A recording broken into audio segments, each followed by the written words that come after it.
अच्छा सुनो, सब्सक्राइब करते वक्त ना घंटी बजा देना ताकि जब मैं ऑनलाइन आऊं तो तुम्हारे फोन की भी घंटी बजे।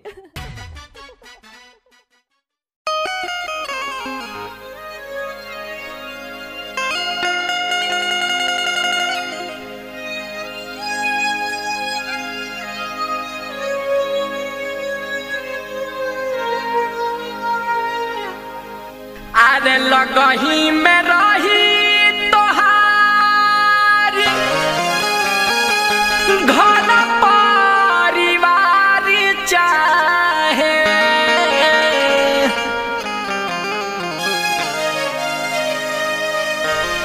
गौवा के लोग सारा आइए राम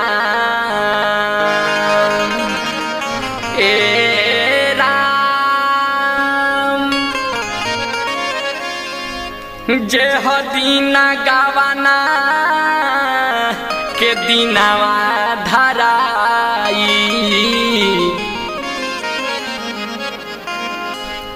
डोलिया न केहू रोके पाइए राम जे हो दीना गावाना के दीनावा धराई डोलिया न केहू रोके पाइए राम लगही में रही तोहर घर परिवार चाहे गौवा के लोग सारा आइए राम जे हदीन गावाना के दीनावा धराई डोलिया न केहू रोके पाइए राम।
दीनावा धराई डोलिया न केहू रोके पाइए राम जे हदीन गावाना के दीनावा धराई डोलिया न केहू रोके पाइए राम।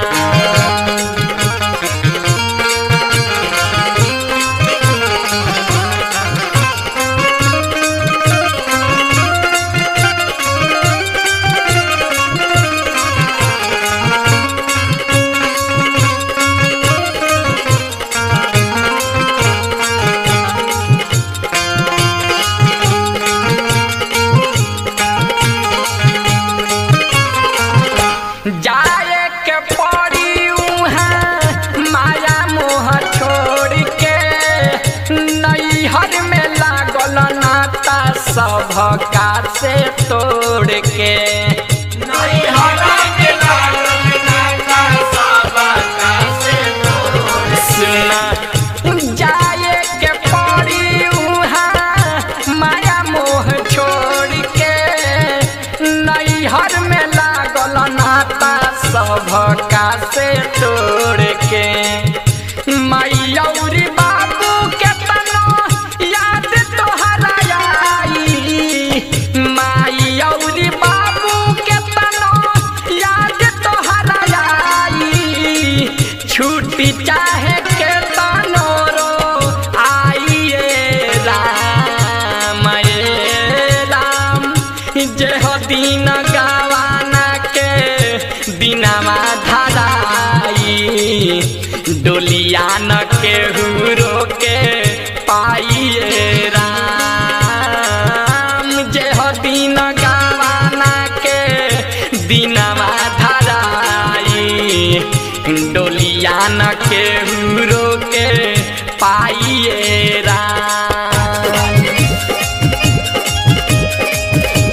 मीत हो।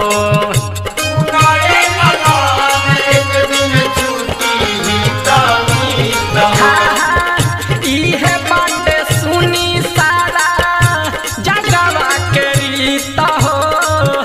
कहेले से आम एक दिन छुट्टी ही तमीत हो। जाए के पड़ी तोहरा सब कुछ भुलाई। जाए के पड़ी तोहरा सब कुछ भुलाई। सुबह सजी सुनावा तारे गाइए राम जे हदीन गावाना के दिनवा धराई। डोलिया न के हुरो के आइए राम जे हदीन गावाना के दिनवा धराई।